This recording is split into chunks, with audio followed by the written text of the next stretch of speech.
Hello, everyone, and welcome to an epilogue of History That Doesn't Suck. I am your professor, Greg Jackson. We've got a few things to dig into here today. First off, well, we always got one little correction, so we'll hit that. But beyond that, I want you to meet what the more permanent structure of the team is in the post-Josh CL era. I want to talk to you a little bit about some remastering of some old episodes. You got a little taste of that within these last few, and we're going to do a little bit more of that. So I'll explain what that may look like. And of course, we need to talk about the Gilded Age and how it's far more exciting than I think many people perhaps realized or thought. All that here today. First off, though, Kelsi and Zach, please say hello. Let everybody know it's not just me here. Hey, y'all. Hi, everyone. There we go. And Kelsi, hey, y'all. So the Texan husband is rubbing off on you. Yes, unfortunately. Unfortunately. No, fortunately. I do love Texas. Okay. Now his family won't disown you. Glad you slid that in there. No, we have so many Texas things in our house, I can't hate it. All right. Perfect. And Zach, welcome back, sir. This is round 2 for you. Glad to be back. Glad to have you back. Wouldn't rather be anywhere else tonight. That felt sarcastic, but that's okay. We'll get to all that. Let's start with the correction, though. Let's just rip that Band-Aid off, and then we'll chat more about what each of you are doing at this point.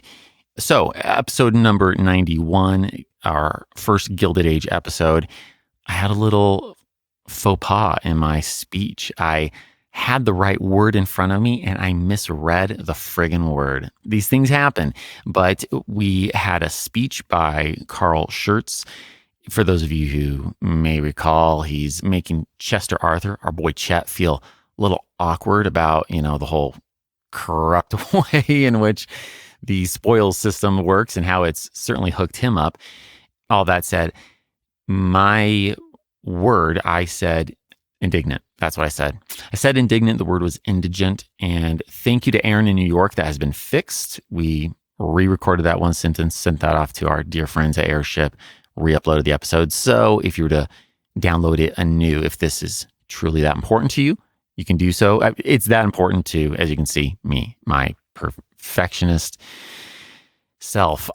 Yet we missed it 3 times. I have had to make peace with the fact that I find these things in peer-reviewed books, and of course there's an added layer in that I don't have to just make sure that it's written correctly, but then I have to read it correctly. And sometimes your brain does funny things to you. It really does. And when you think about, there are well over 500,000 words of History That Doesn't Suck at this point with the number of episodes out there. Think about the average episode being ballpark 8,000 words. Some are more than that. Some are shorter, but that's kind of on point. That's a lot of words and plenty of opportunity for a little slip of the tongue. Usually we catch them. There's just so many eyes going over through the whole process. Ears in this case. Yes. Well, I'm thinking eyes on the script, but yes, ears. Well put, Kelsi. Well done. And my thanks to Airship, they'll catch stuff where they come back and say, hey, Greg, you mispronounced that word, or and in fact, that's part of where that has even dropped off. Just this growing from simply being something that was really done, Josh and I initially, CL on board quickly thereafter, but in the basement, the 3 of us, and just having more, it's so crucial. It's so helpful. And I think that one of the pluses to that is not just the eyes here behind the scenes, me and Kelsi and some of the other researchers and Airship and you, but also the community. The HTDS has grown like a good enough community that people are able to notice these things and help us improve and help us become 100%. better. And so there's just a gratitude that we feel in moments like that. There's a slap on the face and, oh, how did I say that word and not this word? Or how did I pronounce that incorrectly? But there's also an appreciation for the fans out there who are able and willing to reach out and say, hey, you messed this up. We want you to be better and we can work on improving. So yeah, no, truly, I very much appreciate that. there are, I would also say, so many of these corrections, right, are mispronunciations. It's, not, this is actually, I suppose, one of the more meaningful ones. It was, I actually said the wrong word. Meaningful. You know what I mean? Like changed the meaning as opposed to like, that was a long A, not a short A. You said that kind of funny. Yeah. But, that's important to people, and the way that it's heard, it impacts the way that language continues to evolve. And it's been really useful to hear from people. I mean, at this point, if you're emailing me about an episode that's 3 years old, you might be a little late to the show. But just having people get that on my radar that, oh my goodness, that's how is this pronounced in this state? And frankly, so many words that I just wouldn't have even thought to have looked up.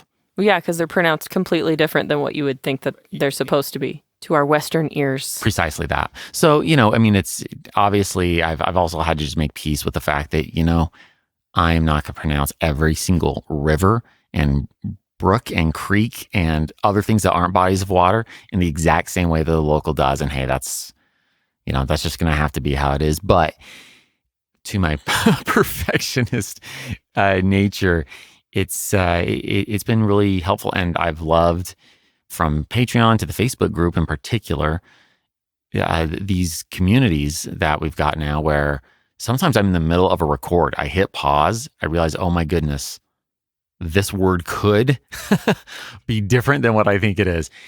I just hop onto those two platforms. Those are where I found I get really quick responses. And I'll say, hey, is there a Missourian here?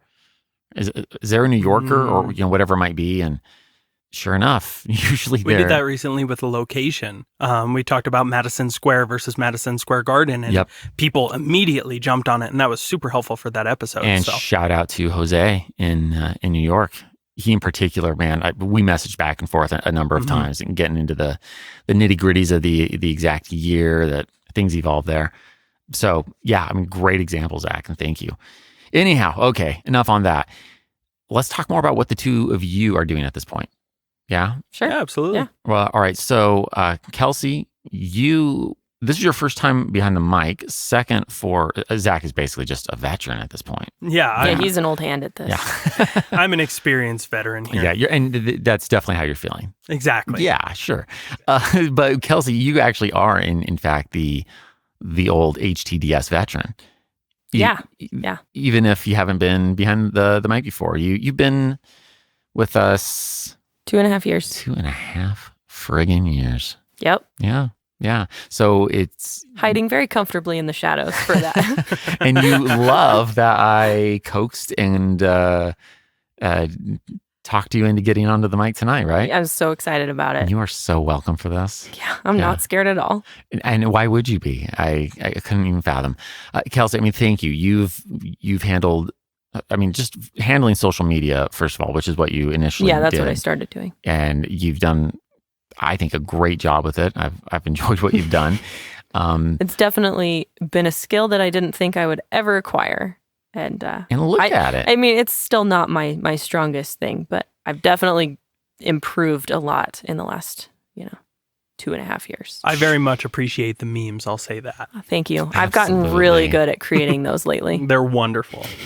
Those are fun. Those are, yes. They've given me a good chuckle on many a Friday. It's the best day of the week. So you've done that, and you've handled more correspondence than I think we could shake a stick at. Yeah, typically if I don't want to let people peek behind the curtain too much, but typically the responses on social media are me. Yeah, exactly. I'm always happy to jump in and yes, yeah. If there's something a little more technical or a little more specific, right? Then I usually hand that off. But to you, thank you. That's all part of what helps keep the time for me to be writing, because we want to be responsive. I want to be responsive, and there's just so many hours in the day. But now I feel like I'm talking for you, Kelsi. What are you doing at this point? You go ahead. Oh gosh, I'm gonna pull your shyness out. We're gonna. I don't know how I feel about this, no, but you got it. You got it. Just brag. Anytime people ask me what I do, I just say anything that Greg doesn't want to do. I'll get texts and calls, and he'll be like, "Hey, so do you want to handle this for me?" And I'll say, sure. That is the. Have you said that to me before? That is the best.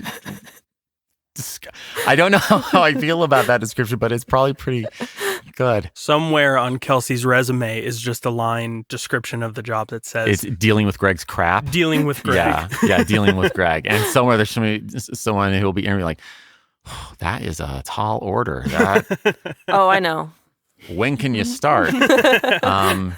Bring you at the top of the pay scale. Yeah. So a million thank yous to you. And I hope that being behind the mic isn't too terrifying. I'd love to have you. It would be more terrifying if I was looking at more people. So this is actually a lot better than You're among friends here. Getting up That's in right. front of people and talking. That's more scary. So you would not have wanted to jump on stage with me at the... No, I was very happy just sitting off to the side. Well, and again, thank you. I mean, that's another example of what you've done. We did that live episode. Yeah, the live episode, and you were there making the magic happen, making airships Sound come to life. Exactly. Yep. Well, and then Zach, sir, Here I am. here you are, round 2 behind the mic, and more grown up in the HTDS sense, right? In an HTDS sense, I'm still as immature as I've always been, generally, but in this specific sense. That's always been pretty obvious, I think. Absolutely. So, yeah. Your mom's still listening. Hi, Mom. Yeah. How are you? I'm so, that might turn into a running gag. But at least she knows. We have a whole cast of We all characters at know. HTDS, and one of the premiere is Zach's mom, who Zach's listens. mom, yes, who listens. That's a respectful Zach's We mom. appreciate her. Zach, you did a fantastic job as an intern. And, one of the struggles, well, those of you who've been listening to HTDS for the long haul, you knew Josh, you knew CL. And both of them, when they departed, Our dearly departed friends. They're both doing great. They're healthy and still alive. Yeah, thank you, Kelsi. Wow, I sound so morbid there. Okay, all that said, when Josh and CL left, I mean, both of them, at their separate moments, they were both very conscientious of saying, hey, the last thing I want to do is inadvertently collapse this thing, right? The Jenga tower, if you will, as the three of us balanced and held things together and, with very little sleep and whatnot. Josh slid out, airship slid in. That was actually, I think, as seamless as it could get. And CL, she and I had discussed, what's the best way to move forward. Mm-hmm. I literally do not have the hours in the day. I mean, that was always the thing. I would love to research and write every single word of every single episode. In a perfect world, I just needed to be about 36 hours in every day. And then I could keep up the schedule. And I'm not content to becoming a monthly podcast. Yeah. I think that's one of the great injustices in the world is that a day is only 24 hours long. It really is. We could, Yeah. and you didn't want to become just a monthly podcast, and we also didn't want the quality of the podcast to. That I will, and that's what I would do first, right? Like I will slow down episodes before I will compensate. See, this is Compromise. Compromise. Thank you. That's exactly the sort of thing that led to the correction in episode 91. Yep. Before I'm going to compromise the quality, the rigor, Well, because the whole point, right, is to make this legitimate history. I believe legit is the way I... Legit, sorry. How the No, kids I say haven't, precisely I haven't right. learned Greg's voice yet. Yeah, not at all. Yeah, that's the whole point, and it's what keeps me going is making sure that that's what I'm producing. So I would slow it down first, but man, that's the last thing I want to do. Well, frankly, enough of you have sent me messages asking when we're going to get up to weekly. I also don't think that's what everyone else wants. So, CL, her absolutely crucial, researching skills and then stepping in to write as well. And we tag teamed those episodes together. We fell into a great groove. She graduated. She moved on to other things. Happy for her. But of course, when she's like, yeah, I need to move on. Like, oh, awesome for you. Now what? Yeah. No, there was totally this like, okay. I mean, of course, you do what's best for you. Yeah. I would never want to do otherwise. But yeah, we definitely had some discussions about just how do we turn this corner. And so we came up with the intern program. Yeah, team. And that has been, we got some great people. We did. I was really impressed with the quality of people that we were able to. Zach, yeah, they were that guy, right? I remember thinking, yeah, why did he hire that one? I know. Yikes. Yeah, that's definitely why he's in the room right now. Yeah. So, they were phenomenal. I'm saying that like they've all departed too. Yes, like they've all departed. There was a tragic accident at HTDS headquarters. Because there's a headquarters. This is great. Wow, we're really growing. You didn't know about it? No, your name's on the lease. Good. What else is my name on this stuff? It's better you not know. Good, Kelsi. Great. So all that to say, what I did find is that as brilliant and capable as all these teams were, it didn't add up to the same effect to have a whole bunch of interns trying to essentially who are doing other things, together. Who are busy with school, who are busy with work. Well, and stuff, it's. I mean, yeah, there's some of that, but also just getting as deep into it. What I've got is a team of great interns that are all getting about a foot deep, and what I need is to get 10 feet deep. Mm-hmm. And that's where Zach, you being particularly stellar, everyone did well. You did it truly exceptional, as did a few others. Mm-hmm. Why do I keep going past 10s? Like, some of them are still doing this. We've lost a few of them, but like they've just moved on to different things. I'm just realizing how many of these death references we can. How they now? I'm sure they don't really. We just got that stuck in our heads now. Now it feels that way. So I just realized, and it's still useful. So we do still have Will's amazing. He's still with us. He is still with us. Yeah, we've lost Mason, alas. Very close to. Yeah. Taylor. So the team's kind of shrunk a bit. And I think that's good. That's fine. We're going to continue to have interns. So, maybe we'll still get some other people behind the mic on occasion for an epilogue. If Kelsi's like, please, dear God, never make me do this again. Kelsi, I think you're doing great. Well, that's good. Wonderful job. Because I am not shaking at all. No, hey, I'm not noticing it much. Zach, you are holding the table down, right? We appreciate that. Kelsi, I will say this as the expert who has been behind the mic once before. You're doing a great job. That's right. So it's fun and exciting, honestly, to have history internships. So I'm enjoying doing that. Zach, Kelsi. Yeah, I mean, I didn't have to do one for my undergrad, which I was pretty thankful for because I feel like it's hard to find them, right? Yeah. And to find good ones that aren't just like, oh, you're a history major, so you know how to write things. Right. Like, so here's this thing that you're going to copy out over and over and over again. Yeah. Kind of wrote. Yeah. It's not like history. Exactly. It's just you have this writing skill and we need a writing skill kind of thing. Right. Yeah. It's not history specific. Yeah. So all that to say, Zach, I'm glad to have you going 10 feet deep with me. And we'll still have some awesome interns to help us on the periphery. You get to go deep with me. And each episode, helping right. research, helping with anything you need. Yeah.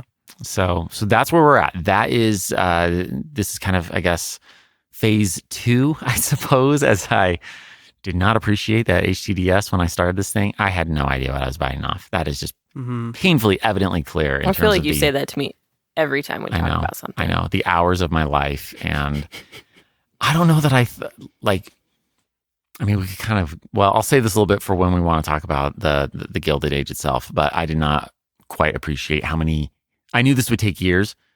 I didn't realize how many years. But let's save that discussion. We're going to talk about these remasters.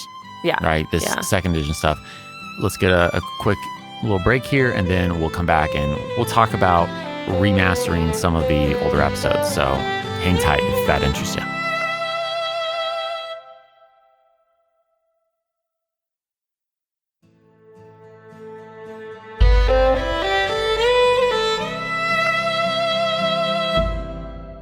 All right, welcome back. So, in this last, it's not really a full volume yet. No, I mean, it's been enough episodes for it to be like a short one. Yeah. Because we've done 5 episodes since the last epilogue. It's the Gilded Age Part 1. Yeah, we'll call this the interlude, maybe, not so much an epilogue. Yeah, so a discussion that I've had ongoing, though, I actually started with Lindsay over at Airship. then I took it to you fine folk here with me, and to our dear good friends and supporters over at Patreon, has been revisiting the earlier episodes and coming at them for a second take. Yeah, not like fully redoing them, just adding in a little bit of airship sound and changing your wording a little bit. To lay out the philosophy here, my thoughts. Coming up on 4 years. I mean, it won't be 4 years until October. October. Look at that. Kelsi, you know HTDS's birthday. I do. I don't know the exact day, though. I'm not that good yet. It's okay. I'll get there. Yeah, well, you're going to need to look that up now. I'll go study my flashcards when I get home. There it is. Yeah. the HTDS flashcards. Yeah. Yeah. Do you have the Josh and CL cards? Those trade for a premium I do. now. Yeah, it's good. Zach cards are the first in every pack, and they're not worth the paper they're printed on. Right next to the gum. Exactly. And, I feel like this is a baseball card reference that I just don't get. we just went from flashcards to 1990s baseball card collecting. Oh my gosh. Okay, all that to say, 4 years into this, I've just learned a lot. I mean, that's what happens when you do something, right? And over and over and over again. I mean, it's thousands of hours of my life later. I am so pleased with and happy with the work and effort that went into those early episodes. I also am keenly aware of everything from, some very specific mispronunciations. I get it. Mobile. I'm so clear on it. It's Mobile, Alabama. I got it. So some of those most iconic, I'm not even going to say it, but that one place in Oregon, because I'm going to check with one of my friends again from Oregon before I will say that one. I don't want to say, I feel like I would say it wrong. Yeah, I'm afraid I'm going to say it wrong. I'm just, nope, not right now. And look, obviously, frankly, as important as those things are to get right, and I strive to get it right, and everybody who's been listening to this thing for years, who's been binging it, knows that it's, I want to get, those local sounds correct. But I've learned how to take my academic writing into a podcast modality, I think, a bit more. And when I look at those early episodes, I mean, one, I see better how to do that. I so love the history of the American Revolution, and all of U.S. history, but these are stories that, as I look at them, I go, man, if only I had that expertise, back then. Yes. And being able to fit more into the episodes, I've noticed that when I listen back to them, I realize, I could have fit a little bit more. Yeah, I could have gotten more primary source here. And for me, this is a podcast. I get that. I don't necessarily think of this traditionally as a podcast for me. And, this is what happens when an academic who's been trained to research and write articles and books, I guess, decides to go into the podcast medium. If I were to write a book, and that's how I've always approached History That Doesn't Suck, I've treated it as a book in many ways. You'd have second editions when something needs, whether it's an update or you find that there is an error, right? Yeah. Or you find a little piece of information that you didn't have before. Right, like how to pronounce Mobile. Yeah, absolutely. In one of the most recent remasters in episode 1, I remember sitting across the desk from you and for hours going over sources about how many slaves were on Mount Vernon when George Washington was young. Yep. And that took a long time and a lot of manpower and a lot of man hours to figure out how many there were. And that's something that we may have just not paid as much attention to earlier on. Well, and so in fact, I'll speak exactly to that. So this is Gus, George Washington's father, Gus Washington, and Thomas Flexner, who is basically the god of George Washington. Hey, save the emails about Ron Chernow. He's great, all right? Nothing but respect and love to the man. Phenomenal biography. Thomas Flexner, He literally wrote the book on Washington. The multi-volume, the books. Yeah, the multi-volume. Plural. I mean, so you need to know that if you look at Churn Out and you think, wow, that's a long book. Dense book. That is the Reader's Digest version of what Thomas Flexner did in terms of biographies. Now, Thomas Flexner also has a more digestible, shorter biography, which I totally have on my bookshelf. It's now, a great. Thanks to you. You're welcome. It's a great read, but he's also got the wow. I've just gone into such a space of niche nerddom. I hope people are enjoying this. But Thomas Flexner mentioned there being 20 enslaved people. Mm-hmm. And in fact, on his, it wasn't as specific as I would have liked. And that's the number that I used in episode 1. I mean, this is a very rigorous source. However, as we were going back through things, right? Mm-hmm. Digging deeper into the sources that Flexner used and then trying to find further verification elsewhere. I mean, this is the sort of, rigorous research process that we're going through. Right. To just, I want people to be able to, I just want everything absolutely perfect. I don't see why this is a problem. Well, you want people to know that when they're listening to it, all of it is legitimate. Yeah. Like, and not I guess what I'm trying to say is it's not like standards were low the first time around by any means. No, but just having learned how to do this better. Because in an academic paper, I can put footnotes. I can bury, not trying to bury information, but there's a different put little sidebars of things. Like this is something I am not going to put in the main body of the text, but it's something that's still interesting. Exactly. And so I've learned better how to work those sorts of things in, those sorts of nuances than I could initially. So, now we can look at that and see, okay, so it, depending on framing, where Flexner actually got that number from. Mm-hmm. I'm not entirely sure why he went with that and the way that he worded it as he did. It looks like 50 is probably the better number, right? Number, as we were pouring over primary sources. So we hit that with more of a spread, if I remember correctly. I think we said probably, we threw in a qualifier or up to 50, something to that effect. So, I mean, to make sure we weren't definitively saying something that may or may not have been true. Exactly. So, I mean, I could understand if some people are going, Greg, that is just over the top ridiculous and you need a life. And you're right that I need a life, but I mean, I guess like this kind of is my life.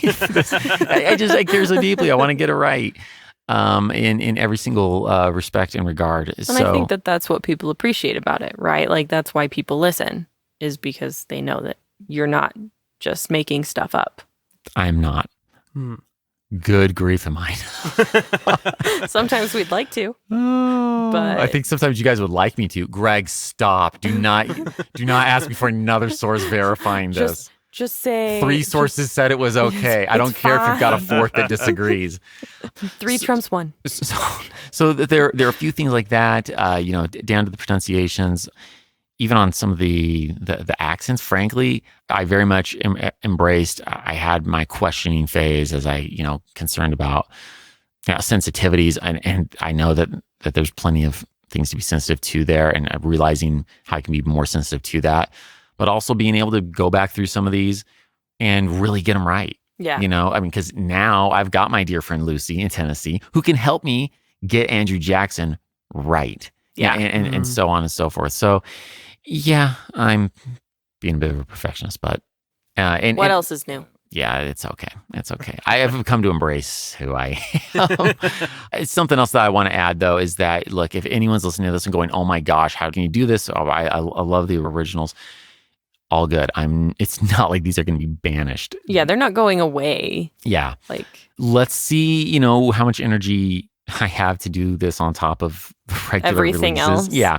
So it's not like next, tomorrow, boom, you're going to turn around and like 50 episodes have been remastered. Or, second edition, as again, I like that term better.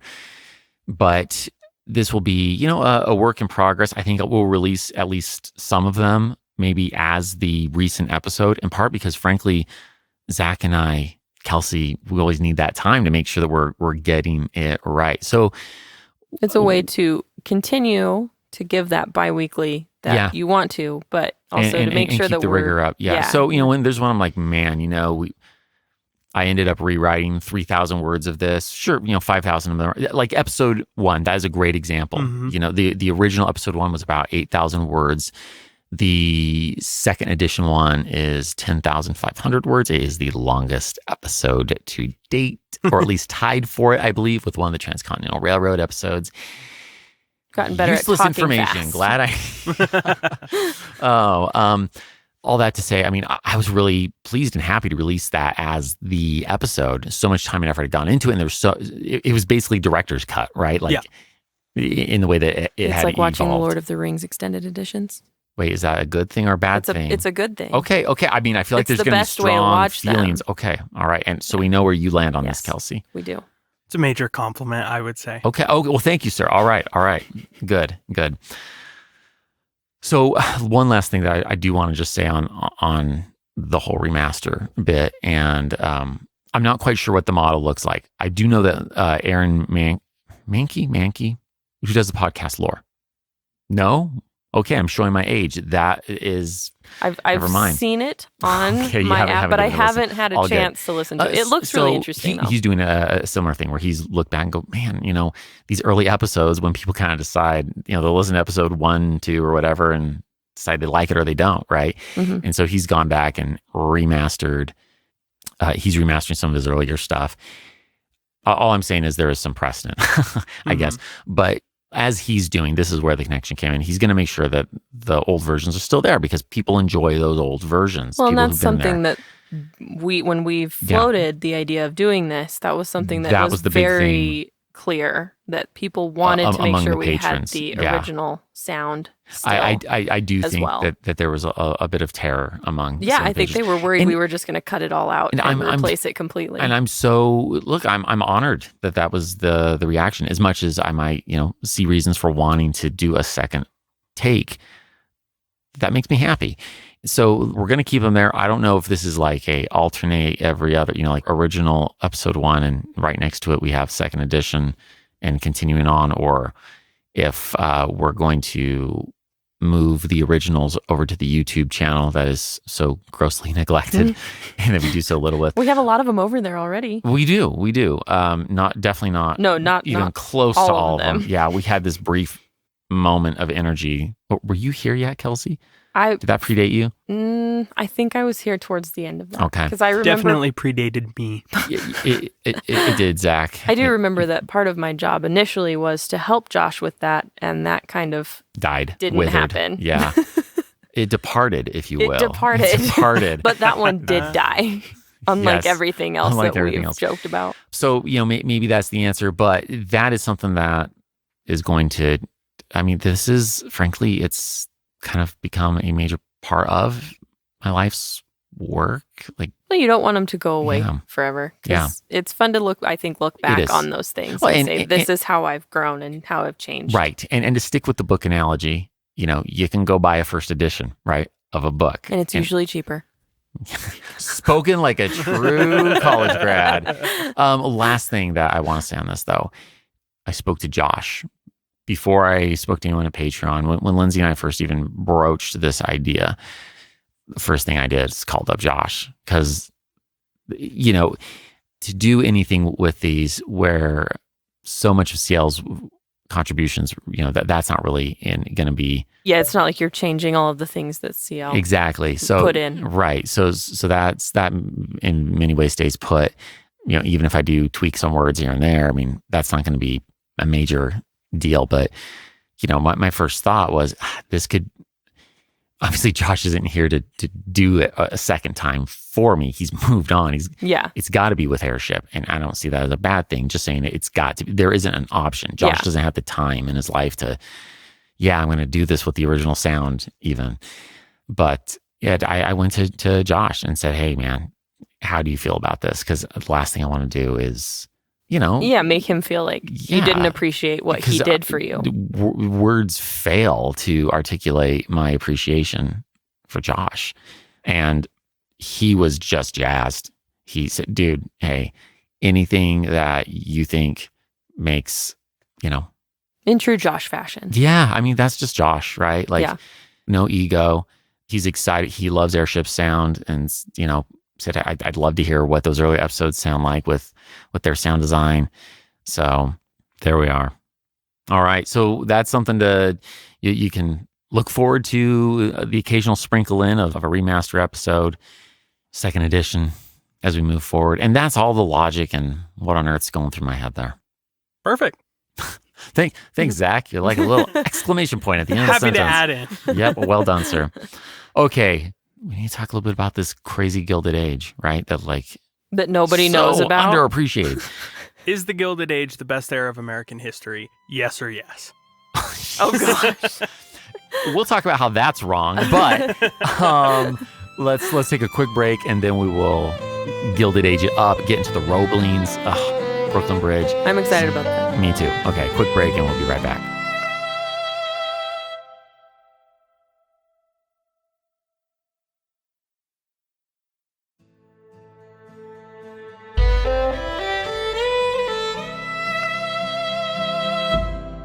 And welcome back. So, Gilded Age. Let's get into it. Let's get into Let's talk about it. How Zach is not entirely right, but we're somewhat we're going the right way. Gilded Age is way more interesting than people often realize. I think, at least, the way it gets billed. I mean, if you're like me, you totally forgot that it even existed because you didn't learn about it in high school or 1000%. college. Yeah. Yeah, no, that is truly often the case. And, there's, I have a lot of former students that are high school teachers now. I feel for them. The curriculum, I think it's calendar, definitely not all on the teachers. Yeah, I think. and I just want to make it clear, Kelsi, that I was setting you up to have been saying that. I want to make sure all teachers know that that's definitely what you were saying. And Yes. I know. You like to throw me under the bus. Kelsi, I don't know if I can have you on these again because my sarcasm's coming out way too strongly with you being here. We're too comfortable. Oh well. To be clear, with a non-sarcastic statement, Kelsi was not knocking the teachers. I was not. No, I had excellent teachers. I did. I loved my high school history teacher. Yeah. He was fantastic. He was also really good at puns. Oh. That was one thing I really appreciated about him. But I did learn a lot from him. A lot of puns? Or? A lot of, both. Sure. Actual history and some puns. I could keep going with this, but I feel like that's not the thing to do. So, to the Gilded Age. Yeah, I mean, the point, I guess, just to wrap up on the calendar. It's insane. The number of things that are that are supposed to be covered within. And yes. Yeah. And unfortunately, the Gilded Age is the middle child right between the Civil War and Reconstruction and the first parts of the 20th century, both of which are some of the most interesting eras of American history with some of the biggest figures.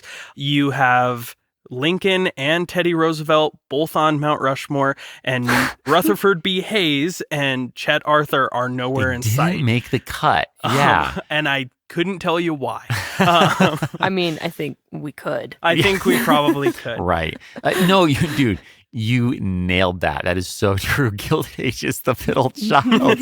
Yeah, I mean, it is that. You've got the great drama, right? That is the Civil War. Mm-hmm. This quintessential, redefining moment, rebirth of the nation in so many ways. Its only competitor, or perhaps only, maybe not only, American Revolution, Civil War, World War II. Yep. Right? Like, boom, boom, boom. Those are the three things that... those are the three big events that people right? Even if you're not a history person, you know about those. Right. And tend to be most interested in. Yeah. And I mean, okay, perhaps a slightly dated reference these days. Well, they had a reunion recently, so I guess it works. Friends? I love that show. Okay. I'm rewatching it right now. Are you? Okay. So there was an episode where Joey, who depicts an actor, a little meta there, right? Mm-hmm. He's in a World War I film. I don't remember this episode perfectly, so forgive me. I'm sure people. Somebody's going to email you about it. That'll be great. So Joey is in this World War I film, and then one of the friends asks, so hey, who did we fight in that war? And then, Joey's face kind of does the he Matt LeBlanc, right? That's his name, the actor. He's depicting a rather not sophisticated figure, right? Joey is, I'm just assuming, sorry, someone out there's like, yeah, why are you telling us all these details? I'm assuming some listener is not familiar with Friends at this point. So It's probably Zach. It is me, actually. It is before my time. Zach. You can watch it now, You though, and youngin'. appreciate it. As long Yeah. as you know. Zach's like, yeah, I could do that. I could do that. Also, I'm not. So he's depicting Zach, for your benefit, he's depicting a less sophisticated fellow who, not the most rigorous in intellectual pursuits. And so his face just kind of goes blank, like, oh, yeah, gee, I don't know. And it quickly becomes evident that all of the Friends group, no one knows who the United States fought in World War I. So all that to say, I mean, it's funny because of how well it lands, right? Yeah. Like that there are, even if you as a viewer might, be familiar with the Triple Entente and what happened in World War I, you're familiar with the idea that, frankly, there are a lot of intelligent people who do not know the answer to that. It really is American Revolution, Civil War, World War II. To quote Bart Simpson, which is a we're reference we're that does age me. boy. Okay. To quote Bart Simpson, I'm here to teach you about all of the great American wars, the Civil War, World War II, and Star Wars. Which according episode was that? It's in season 1. Oh, gosh.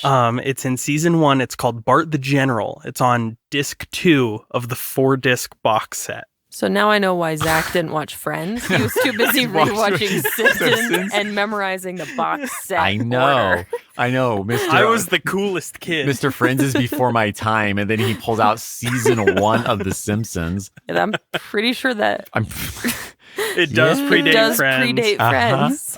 I played my hand. Okay. All that to say, but Gilded Age is full of some very fascinating figures and people who could have been real changers. I mean, for me, one of the greatest travesties, hands down, in U.S. history, I'd say probably top 10, the assassination of James Garfield. Yep. Totally agree. Yeah. And I think that was one of the coolest parts about researching the episode was that Garfield, kind of like the Gilded Age himself, is just kind of stuck between, when you think about assassinated presidents, you're talking Lincoln, you're talking Kennedy. Those are the names that come to mind. And Garfield really doesn't. But learning more about what his death and what his assassination meant for the Gilded Age, what it meant for the United States at the time, and the fact that it's overlooked. His now. agenda, right? Like, Exactly. I mean, the man had, and even beyond his agenda, just... I think a lot of us probably find really refreshing the idea of someone who doesn't even want to be president being president. Oh, yeah. Right? Like, I mean, Well, yeah, George you Washington had that going for him. Yeah. I mean, Grant did to an extent also, right?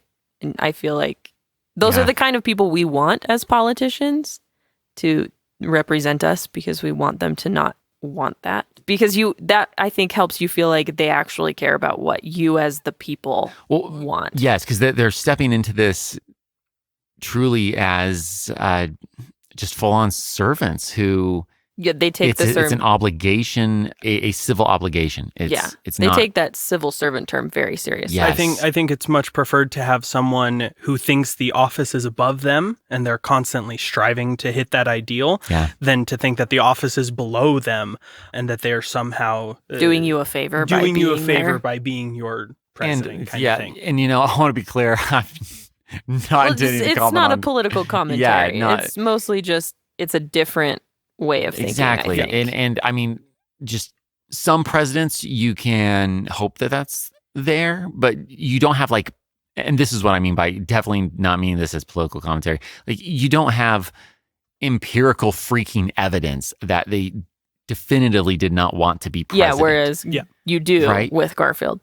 Precisely. And I mean, it's so difficult to have that in the way that our political system has evolved, to have that sort of evidence. Yeah. Right? Where you do decide to run and it's very much fought for the nomination. It's absolutely... Yeah, it's not like how it used to be where you were nominated really sometimes hard. Against your will. Which is what happened here, right? Like, here's Garfield literally at the convention saying... Don't pick me. No, I do not consent to be the candidate. This is not okay.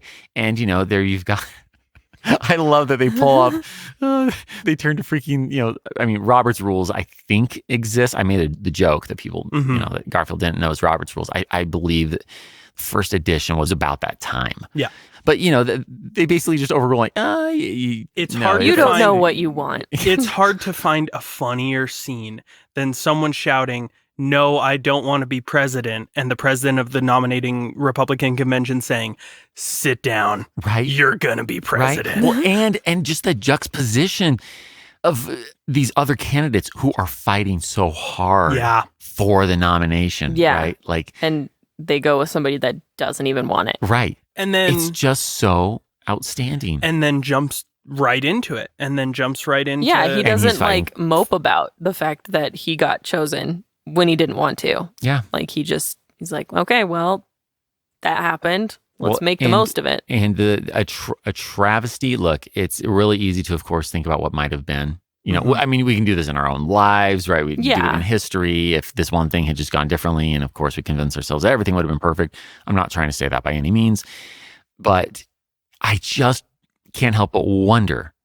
How things would have been different. Yes, with Garfield having more of a old school Reconstruction sound to him, and some of the worst aspects of the deaths of Reconstruction and the settling in, and we're going to get to this more, the rise of Jim Crow, right? We haven't hit that episode Yeah. yet. That is shortly coming. It's not the next one after this, but we're getting It's there definitely quickly. on the docket. It's in this Gilded Age. Yeah, Yeah. we're going to hit it very shortly, and so this might even sink in all the more at that point. But I kind of wonder, how could he have moved the needle? And I'm not saying that it would have. And maybe he wouldn't have. Yeah, But exactly right. but thinking about what he said, I just would have liked to have seen Yeah. it. That's all I'm saying. I would have liked to have seen it. Though I do have to say, got to give Chet credit. yeah, Stepped up Dude to the was a plate. better president than people, I think, often realize. Oh, yeah. I was impressed by that. How he, Yeah. he kind of put aside that partier ideal, Yeah. like the idea of I don't really want to do. I just am going to be vice president because you don't do anything as vice president, right? Like, thanks, George Washington. Just But- freezing out John Yeah. Adams. What a difficult position for a type A personality curmudgeon like John Adams. Oh, I God, say it I'm with sure nothing but he love. I'm a fan of Adams. So I'm sure Oh, yeah. his hackles Oh, never yeah. went down. Never. Mm-mm. But all that to say, But like, I think it's really cool that back to back, you do have Garfield, who didn't want to be president. Arthur definitely didn't want to be president. And not that he was he just no didn't want the Garfield. responsibility of being president, I think, was Truly. more what it was. But in that statement, I mean, I 100% agree with you. It also shows the respect and reverence that he holds for the office. Yeah. Like the Because he decided recognition to step of up what and, it is. and do that. Yeah. And, I'm not trying to put the guy up on the top 10 He best wasn't presidents. like a phenomenal president, but I think he did a good job with what he had. If you fall middle of the pack, if your life's accomplishment is being a mediocre president of the United States, I think you're doing pretty good. you probably Chalk it up for a win. Yeah, there are worse legacies, I suppose. Very true. And yeah, I came away with just greater respect all around for these presidents. Absolutely. I did too. Hayes as well. He comes in such an ugly way. Mm-hmm. And makes the most of it.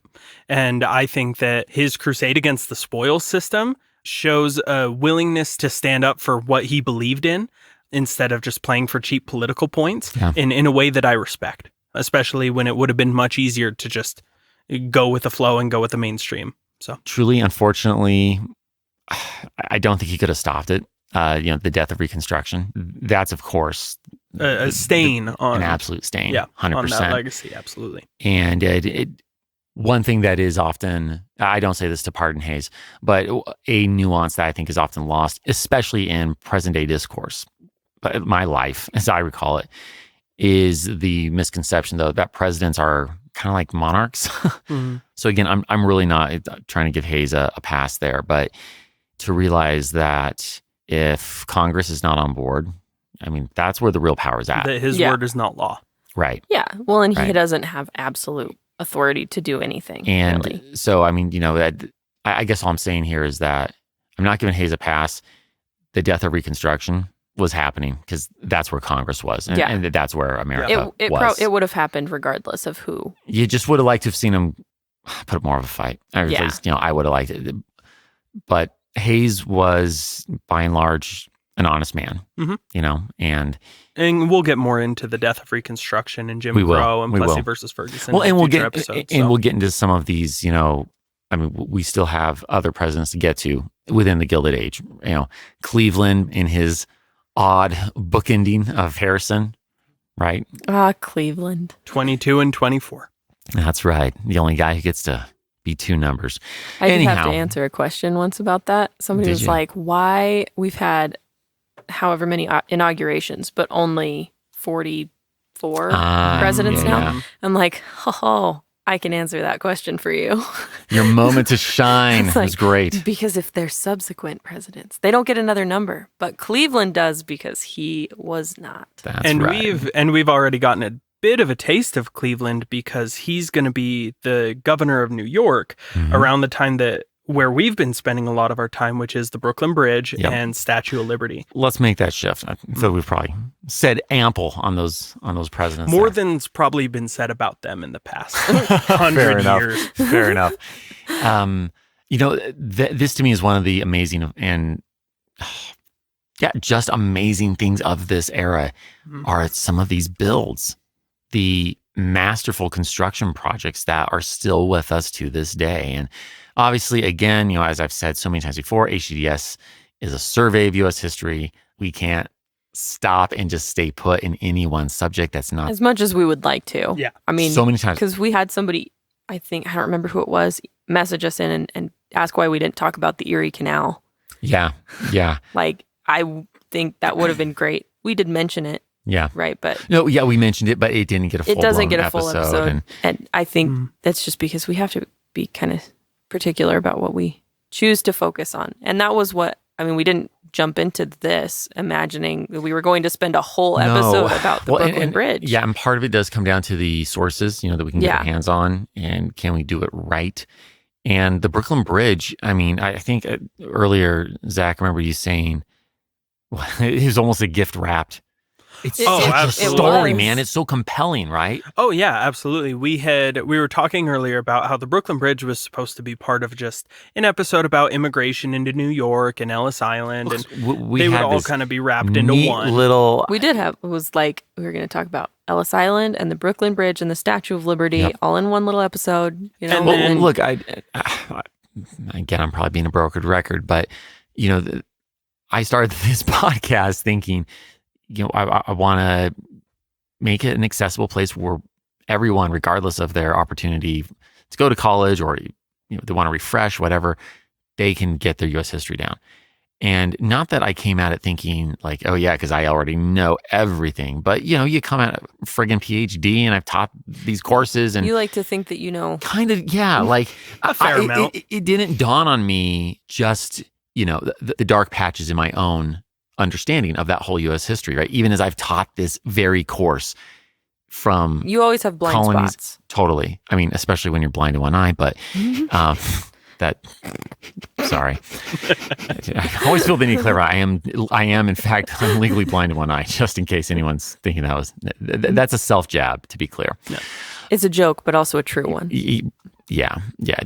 But before I completely derailed that, point being, I did not realize how much we were going to end up enjoying telling stories of the Gilded Age and the breadth that it would require. Because we did. We thought, frankly, we thought we'd be through the Gilded Age in like 5 or 6 episodes, and here we are. We've got, I think, 4 Yeah. that we've written. Oh, and there are however many we've got more planned, we've planned so out. many more here. Yeah. Yeah. And I remember telling Greg, I think I texted you or emailed you or something to that effect. And as we were prepping for this New York episode, I said, hey, there's one family that made the Brooklyn Bridge. And it's kind of a cool story because for all 3 of them, it's their life's work. Like they dedicate everything to death. They dedicate everything they have to this bridge. And that might be kind of a cool story if we want to tell it. And it just worked its way into an episode. It's one of my favorite episodes personally. Same here. And not just because I, worked on it. And not just because it was basically your brainchild. Not just because it was one that I thought would be cool, and I forced Greg's hand. Forced. Yeah. I think that's probably a little strong. But That's a strong way to say it. no, but I mean, yeah, it really is just a remarkable story. And I also did enjoy being able to take Johann Roebling from Germany, from mid-19th century Germany to the United States, and be able to give a peek into what life is like on the other side of the Atlantic. Yeah. I just realized the only image funnier than Garfield just getting shot down at the Republican convention is... You went with shot down. That felt like the right term for you. Sure, Zach. That was... No, go ahead. What was that thought? Why don't you finish that up now? I'm waiting. Ready when you are. The only other image funnier than Garfield being rejected at the Republican National Convention. Feels like a better verb. Yeah. I apologize. I'm sorry, man. The only image funnier than that to me, now that I think about it, is them totally botching the unveiling of the Statue of Liberty when you hear the wrong word and the flag just comes down in the middle of a speech. Gold. Pure gold. But you know I what? don't know if the person giving the speech thought that. No, the senator sure didn't. He has to just sit down. But here's the interesting thing there, though. And in some ways, it almost speaks to the whole process of these massive construction projects. And I'd even bring the Transcontinental Railroad back into the picture on this because I'm always happy to have an excuse to talk trains. These are so... I know, I sounded a little Sheldon Cooper-esque there. I love that show, so I'm okay with it. Okay. It's before my time. That is not before your time. Sorry, Simpson boy. That ship has sailed. You're not getting away with that. But all of them, they're so messy, and you can see the very things that happen often in the present, right? Some big project that's bitten off and it's not always the most organized. Exactly, right? And the complaints and it's not going right and all of these stupid inept people that are working on it. And these are the things that, Yeah. And so today they're posted on Twitter or Facebook or whatever, as opposed to, being the irate words of an editorial in a newspaper or whatever the case may be. But, you see this imperfection striving slowly. There's someone in the picture who's a little more pure, someone who's, like offsetting the Thomas Durant figure, if you will, right? Or maybe if we go with the Statue of Liberty, right? You've got our dear friend, Federico Gusbertodi. Don't look at me like that, Kelsi. That's how his name's said.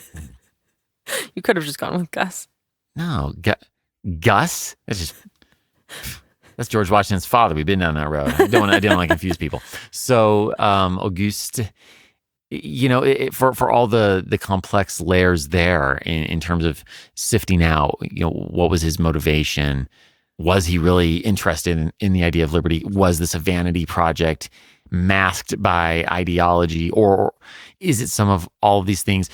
The imperfections of the process, they're so real. They're everywhere.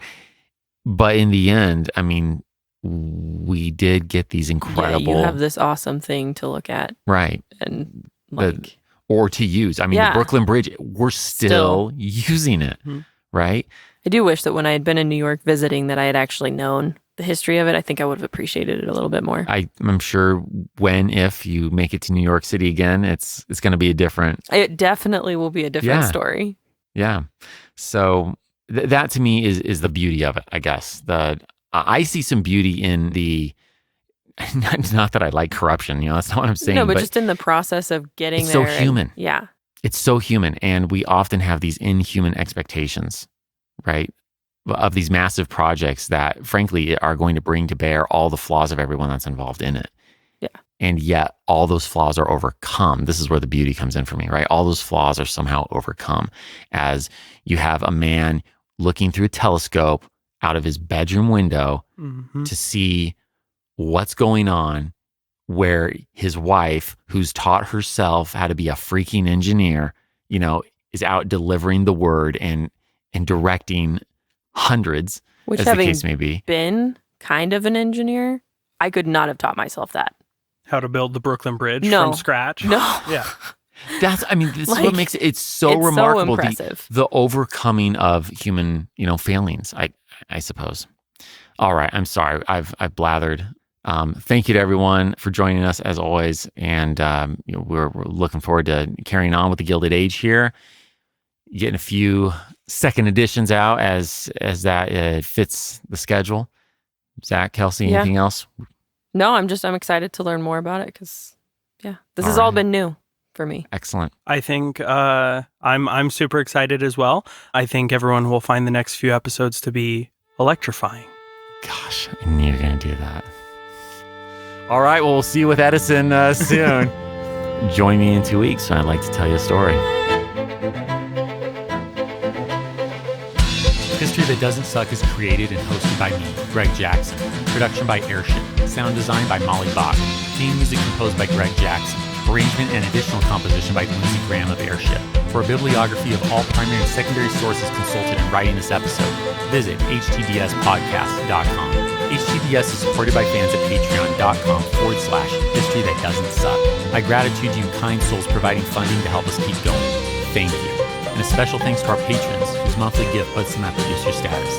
Nanette Averill, Boxcar Barrett, Henry Brunez, Will Caldwell, Christopher Cottle, Jason Parsons, Bryce Chaplin, John Frugal Dougal, Bob Drazovich, Dro Dobus, Duke DeKellis, Michael and Rachel Urkelini, Diego Fletis, Andrew Fortunati, Kyle Gensler, Lee Goldman, Jennifer in Houston, Brad Berman, Jeremy James, Dex Jones, John Keller, Todd Kine, Aaron Lapellis, Chris Mendoza, Rich Miller, Michael McWhorter, Jeffrey Moots, Nick Navoda, Fox Osborne, Amanda Parker, Christopher Pullman, Sean Reagan, John Schaefer, David and Alexander Sharp, John Savage, Scott Slaymaker, Kirk Somero, Bill Thompson, Brandon Unheim, TJ Walker, and Jeffrey Watts.